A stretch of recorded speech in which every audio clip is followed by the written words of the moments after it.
What is going on, everyone? So this is my very sentimental bike for me. This is a Specialized Roubaix, and this is a 2009-year-old model.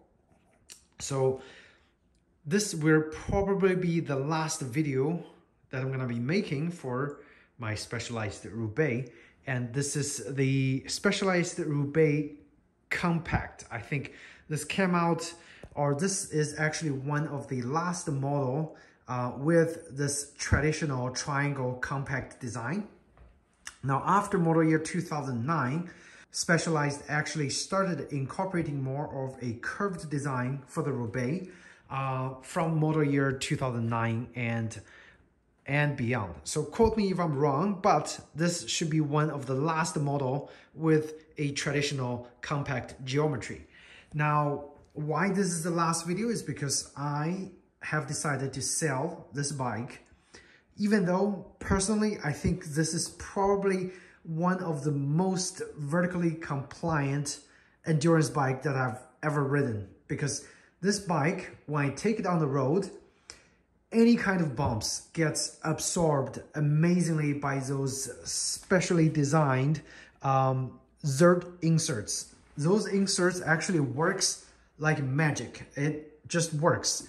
So I also have a newer model, S-Works Roubaix from Specialized. The S-Works Roubaix doesn't even have that good of a road bump compliance compared to this 2009-year-old model. And quite frankly, people always say, oh, you gotta, get a chromoly frame. That is like the most compliant frame you can get. Guess what? I have a chromoly frame hybrid that I've custom built, and I've sold that frame as well, simply because the so-called compliant on the chromoly frame is just not, it's just not true. It's the chromoly frame, it feels like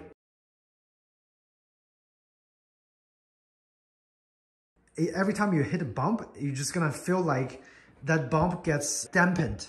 But over here with this Roubaix, every time you hit a bump, it feels like the bump is not even there. So that's a magical thing about this particular bike.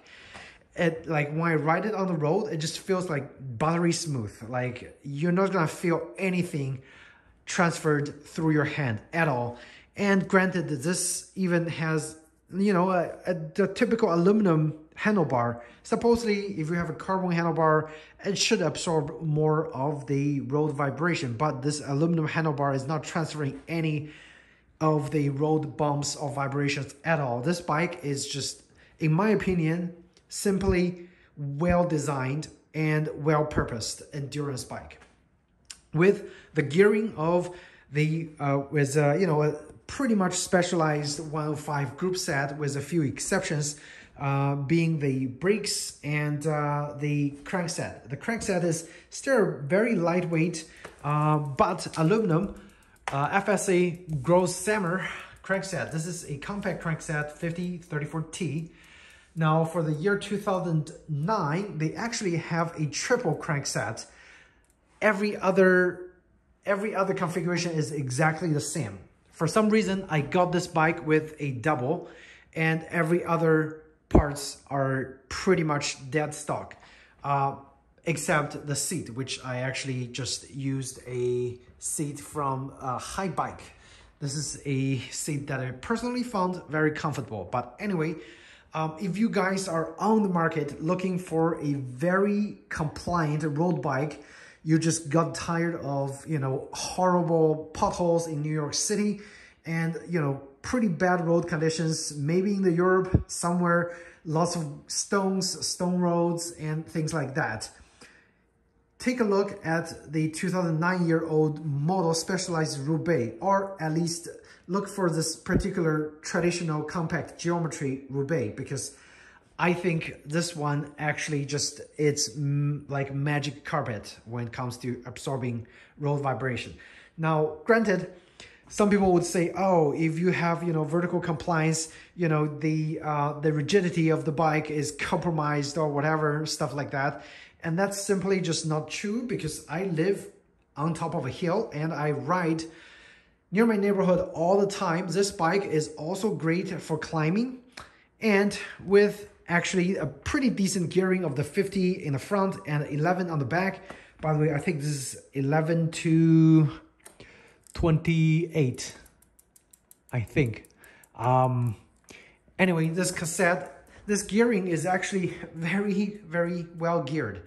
It's great for climbing, and it's great for going fast. Like I can go pretty fast, not as fast as on my new S-Works Roubaix, but I can go pretty fast. Now, the reason it doesn't go as fast is because of the setup of the stem. So right now it's pretty much set up for a more relaxed geometry with the stem actually pointing up. However, with the S-Works, it actually just pretty much had a flipped setup. So the stem is pretty much parallel to the top tube, whatever it's called. So that might have been the reason that the S-Works is slightly faster than this. But take my words for it, this bike is not slow by any standards. And it's fairly light. I think it's about 19 point some pounds, like 220 pounds, give or take. It's not the most lightest bike. However, once you're on the bike, honestly, it doesn't feel like a heavy bike at all. It just goes fast, but it absorbs bumps and it's buttery smooth. So I just want to give a shout out to this bike before I sell it tonight. In a few minutes, I'm gonna drive up and meet up with the lucky buyer who's gonna own this Roubaix and continue its legacy. Yes, so let's just go through the bike really quickly so you guys can see what the stock bike looks like, or at least mostly stock bike. Now, this is a 2009 year model. Again, I think it's the last year this compact geometry model was offered. And look at the color scheme. It's absolutely beautiful with this little added, red lines running through across the bike. It feels fast too, and it looks fast, and it's certainly fast. And this wrapped carbon fiber, the outer layer, it looks beautiful. It's got a dark paint, or like a solid paint over here, and kind of clear paint over here to expose the beautifully laid out carbon fiber inside the tube. Very, very good looking bike. And in the front, again, it's a solid black paint. So they definitely tried to make this bike look the best it can be for the 2009-year-old model. And the seat stay, or the rear seat stay, carries through, chain stay, whatever it's called. Sorry guys, I lost all my words. But this area also same thing with a solid black paint on the towards the end, and a beautiful clear paint over here in the middle to expose the beautifully laid out carbon fiber texture. And again, those Zert inserts are no joke. They actually works. They absorb bumps really, really well. So the bumps gets transferred over here, and then it gets absorbed, or all over here, or most of the bumps gets absorbed, and only least amount of bumps gets transferred to your butt and to the handlebar. So again, amazing vertical compliance on this bike. I don't know how they did it, but it's amazing. The Shimano 105 group set, the shifters are actually, again, this is, I think, 2009 and 2010. Around that time, Specialized has decided to, move forward with hiding those, exposed cables to the internal design. However, those external exposed cables, I think, definitely have its advantage, which is super easy to service and change the cables once they are worn out. And brake cable, you don't have to change much, so it's fine, it's running inside. But with the cable, with the shifter cable running outside, it's super easy to change cables on this bike. And it doesn't, it's a very simple job. Like, this bike is so easy to service. I have no complaints when it comes to servicing the bike.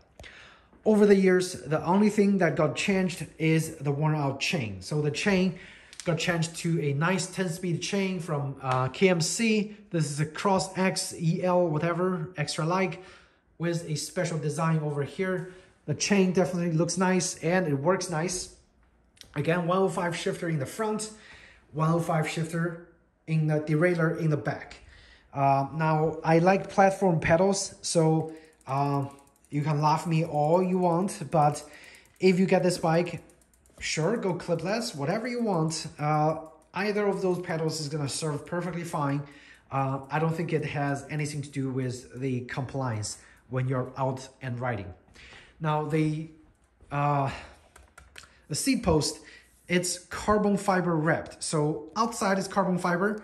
However, inside it's actually aluminum. So that's just to make it look nice. It doesn't reduce much of the weight. So if you want to go lighter, get a better wheel set, get the newer shifters, get, you know, some better brakes, and it should be I would say it should be a sub 19 pound bike, or like you can probably even go to 18 pounds if you even flip out the seat post and the stem and the handlebar, whatever. Get them all into carbon fiber, and this bike will go lighter. However, I think at its stock setup, it's already a fantastic value. Now, one last thing I need to mention is the stock specialized wheel set that came with the bike, which was a CXP22. However, it was the older model CXP22 laced on specialized hubs. Those wheel sets are super heavy. However, they're bomb proof. So if you want a bomb proof wheel set, stay with the stock wheel set. This CXP22 is a newer model wheel set that I actually replaced on this bike. So it's actually shaved at least 1.5 pounds of weight off this bike and made it ride just slightly better, okay? So anyway, this is my 2009 Specialized Roubaix Compact. And if you guys have any questions about this bike, feel free to ask me in the comment section down below, and I would be happy to answer those questions for you guys. Now, one last thing, again, I think is a very special touch, is this dual tone handlebar wrap. Nice touch, nice touch. I've rarely seen any other road bikes offers this kind of dual tone design that actually matches the paint. So really kudos to Specialized for making an amazing bike that after almost, over 10 years, it still rides like it's brand new. So again, if you guys in the market looking for an affordable bike, carbon fiber bike that offers superb vertical compliance, good for climbing, also very fast on the flat road, consider this bike, okay? So thanks again, and take care.